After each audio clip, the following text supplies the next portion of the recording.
जादुई गधा की कहानी। एक बार बादशाह अकबर ने बेगम साहिबा के जन्मदिन के अवसर पर उन्हें एक बेशकीमती हार दिया। बादशाह अकबर का उपहार होने के कारण बेगम साहिबा को वह हार अति प्रिय था। उन्होंने उसे बहुत संभाल कर एक संदूक में रखा था। एक दिन श्रृंगार करते समय जब हार निकालने के लिए बेगम साहिबा ने संदूक खोला तो उन्होंने वह नदारद पाया। घबराते हुए वो फौरन अकबर के पास पहुंची और उन्हें अपना बेशकीमती हार खो जाने की जानकारी थी। अकबर ने उन्हें वह हार कक्ष में अच्छी तरह ढूंढने को कहा, लेकिन वह हार नहीं मिला। अब अकबर और बेगम साहिबा को यकीन हो गया कि हो न हो उस शाही हार की चोरी हो गई है। अकबर ने तुरंत बीरबल को बुलवा भेजा और सारी बात बताकर शाही हार खोजने की जिम्मेदारी उसे सौंप दी। बीरबल ने बिना देर किए राजमहल के सभी सेवक सेविकाओं को दरबार में हाजिर होने का फरमान जारी करवा दिया। कुछ ही देर में दरबार लग चुका था। अकबर अपनी बेगम साहिबा के साथ शाही तख्त पर विराजमान थे। सभी सेवक सेविकाएं दरबार में हाजिर थे। बस बीरबल नदारद था। सब बीरबल के आने का इंतजार करने लगे, लेकिन 2 घंटे बीत जाने पर भी बीरबल नहीं आया। बीरबल की इस हरकत पर अकबर आग बबूला होने लगे। दरबार में बैठने का कोई औचित्य न देख वे बेगम साहिबा के साथ उठकर वहां से जाने लगे। ठीक उसी वक्त बीरबल ने दरबार में प्रवेश किया। उसके साथ एक गधा भी था। विलंब के लिए अकबर से माफी मांगते हुए वह बोला, जहां पनाह, माफ कीजिएगा, इस गधे को खोजने में मुझे समय लग गया। सबकी समझ के परे था कि बीरबल अपने साथ वो गधा दरबार में लेकर क्यों आया है।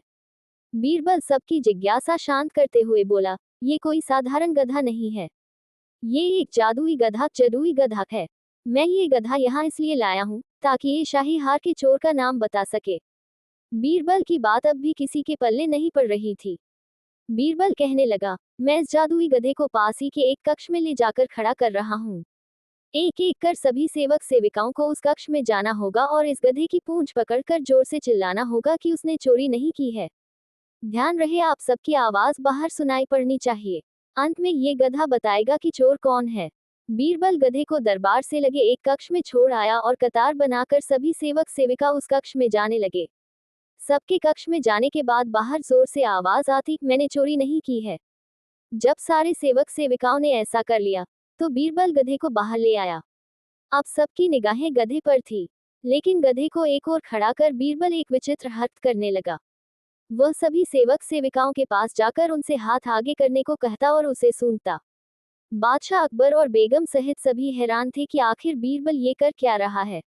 तभी बीरबल एक सेवक का हाथ पकड़कर जोर से बोला, जहां पनाह, ये है शाही हार का चोर। तुम इतने यकीन से ऐसा कैसे कह सकते हो बीरबल? क्या इस जादुई गधे ने तुम्हें इस चोर का नाम बताया है?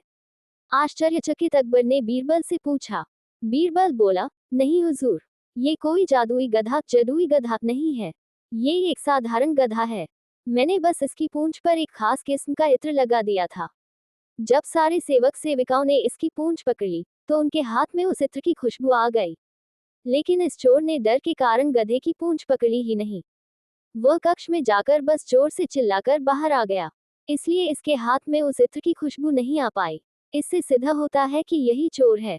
उस चोर को दबिश देकर शाही हार बरामद कर लिया गया और उसे कठोर सजा सुनाई गई।